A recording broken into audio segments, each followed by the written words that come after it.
तो hello learners, कैसे हैं आप सभी। आपके लिए 9th का एक इंपॉर्टेंट टॉपिक लेके आ चुके हैं जिसका नाम है मॉलिक्यूलर मास। कि इस वीडियो में हम पढ़ेंगे कि अगर हमें मॉलिक्यूल दिया हुआ है या फिर हमें एक कंपाउंड दिया हुआ है तो हम उसका मास कैसे कैलकुलेट करेंगे। तो टॉपिक का क्या नाम है, मॉलिक्यूलर मास। ठीक है, तो देखिए, अगर मॉलिक्यूलर मास आपको निकालना आता है तो आपके लिए केमिस्ट्री में आगे कोई दिक्कत नहीं आएगी। अगर आपको नहीं भी आता है तो आप यहाँ से इस वीडियो से सीख सकते हैं। साथ ही साथ ये वीडियो 9th क्लास के साथ साथ 10th के लिए भी काफ़ी इंपॉर्टेंट वीडियो है और फर्दर क्लासेस के लिए भी। तो देखिए, अब आपको ना एनसीईआरटी के अंदर एटॉमिक मास कुछ एलिमेंट के दिए हैं। हमें पता हमारी मॉडर्न पीरियोडिक टेबल में बहुत सारे एलिमेंट है। क्या सर हमें सबके मास याद करने जरूरी है? सबके याद नहीं करने, कुछ स्पेसिफिक एलिमेंट होते हैं जिनके आपको मासेस याद करने की जरूरत है।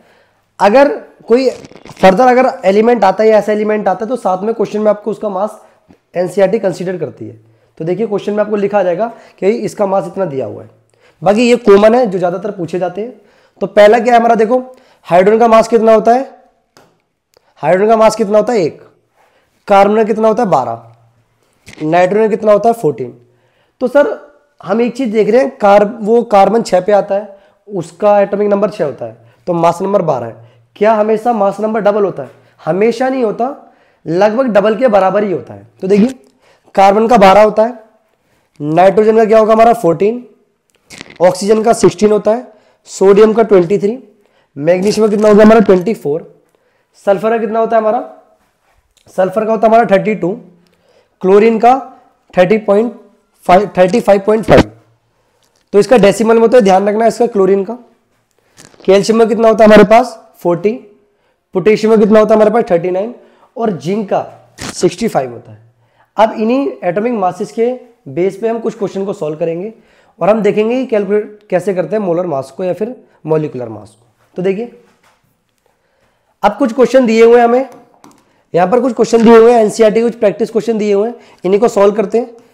एनसीईआरटी के साथ साथ कुछ क्वेश्चन एक दो बाहर से हमने एडिशनल भी डाले हुए हैं। तो देखो कैसे करेंगे, बड़ा सिंपल है, एक बार में ही आपको समझ आ जाएगा। देखिए भाई, हाइड्रोजन का मास कितना होता है? हमने क्या बताया? 1 होता है। अब ऐसे कितने वो है? हाइड्रोजन 2 है, तो 2 हाइड्रोजन है और एक का मास कितना होता है? 1। तो कितना हो जाएगा हमारा? 2 ग्राम। कितना हो जाएगा? 2 ग्राम। कोई दिक्कत? ठीक है सर, ये तो समझ आ गया। अब ये कितना है? Cl क्या है? क्लोरीन। एक क्लोरीन का सर हमें पता है कितना होता है? 35.5। और कितने क्लोरीन मॉलिक्यूल है हमारे पास? 2। तो 2 है तो 2 से मल्टीप्लाई कर दो, 3 होगा तो 3 से कर देंगे, 4 होगा तो 4 से कर देंगे। ये कितना हो जाएगा मल्टीप्लाई करने पे? 71 ग्राम। ठीक है सर, ये भी समझ आ गया। अब ये क्या हमारा O2, हमें पता ऑक्सीजन का कितना होता है? 16 और ऑक्सीजन के मॉलिक्यूल कितने हमारे पास? 2, तो 2 से मल्टीप्लाई कर दो तो कितना जाएगा आपका? 32 ग्राम। ठीक है सर, ये भी हमें समझ में आ गया। अब ये आपका है एसिड, ये आपकी बैक सेक्शन में क्वेश्चन दिया हुआ है। सल्फर का बेटा कितना होता है? 32। कितने मॉलिक्यूल है बताइए? नीचे कितने दिए? 8, तो 8 से मल्टीप्लाई कर दो, कितना आ जाएगा? 16, एक कैरी गया, 256 ग्राम आ गया। ठीक है सर, यहां तक मुझे कोई दिक्कत नहीं है, यहां तक कोई दिक्कत नहीं है। चलिए नेक्स्ट क्वेश्चन करते हैं। अभी तक जो हम पढ़ रहे थे वो कौन से थे? जिसमें एक एलिमेंट, जिसमें सिमिलर एलिमेंट दिए हुए थे, जैसे H2, Cl2। अब ये क्या है, एक से जैसे डिफरेंट एलिमेंट्स होंगे ना हमारे मॉलिक्यूल के अंदर, तो कैसे कैलकुलेट करेंगे? देखो, ये आपका CH4। अब कार्बन का कितना होता है? 12। ठीक है सर, एक मॉलिक्यूल कार्बन का तो हमने 12 लिख दिया, एक मॉलिक्यूल का मास कितना था? 12। प्लस जब आप फर्दर दूसरा एलिमेंट लेंगे ना, आप तो क्या करेंगे? प्लस का साइन लगाएंगे, ऐसे करके लगा दिया। अब हाइड्रोजन का मास कितना होता है हमें? 1, और कितने हाइड्रोजन दिए हुए हैं ऐसे हमें? 4। तो सॉल्व कर लो, 12 प्लस ये कितना हो जाएगा आपका? 4। ये कितना हो जाएगा हमारा? 16 ग्राम। कोई दिक्कत है यहाँ तक? चलिए, ये तो सर समझ आ गया। अब CO2 का मास देखो कैसे निकालेंगे। कार्बन का मास कितना होता है हमारा? 12 ग्राम। अब हम दूसरा एलिमेंट लेंगे ना तो क्या करेंगे? प्लस लगा देंगे, यहाँ पर लगा दिया, कोई दिक्कत नहीं है। एक ऑक्सीजन का मास कितना होता है हमारा? 16। कितने ऑक्सीजन है हमारे पास? 2। ठीक है, कोई दिक्कत नहीं है। तो कितना होगा? 12 ग्राम प्लस 32, कितना हो जाएगा आपका? 44 ग्राम। ठीक है, ये भी आपका हो गया। अब नेक्स्ट क्या दिया हमें? C2H4। तो एक कार्बन का मास कितना होता है? 12। कितने दिए हुए हैं सर हमें?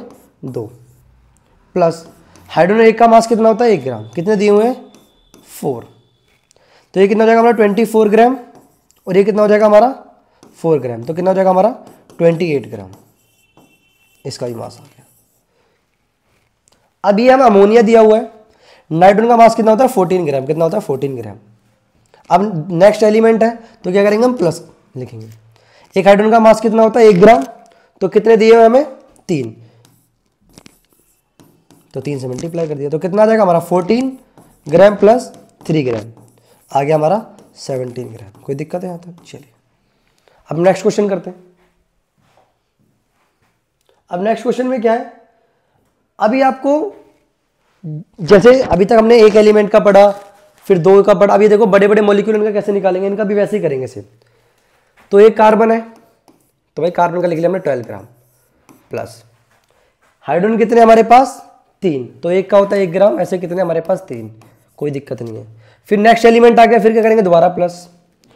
फिर ऑक्सीजन का कितना होता है, एक ऑक्सीजन है तो हो गया 16 ग्राम प्लस हमारा अगला कौन सा हमारा हाइड्रोजन, तो इसका कितना हो गया 1 ग्राम, कोई दिक्कत, आप सबको प्लस कर दो। तो ये हो गया 12 ग्राम, ये हो गया आपका 3 ग्राम, ये हो गया 16 ग्राम और 1 ग्राम। प्लस करने पे कितना आएगा 15, 31 और 1 32 ग्राम आ गया। अब इसका देखो, या फिर इसका कर लेते हैं पहले। देखो उससे कोई मतलब नहीं है, चाहे ऐसे करें ऐसे करें, आपको समझ आना चाहिए। कैल्शियम में कितना हो गया हमारा 40 ग्राम, 40 ग्राम मास होता है, प्लस लगाएंगे। कार्बन में कितना होता है हमारा 32, अगला एलिमेंट के लिए प्लस लगाएंगे।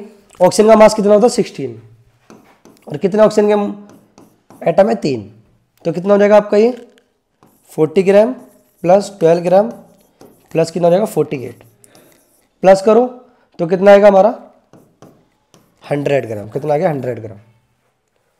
अब ये क्या है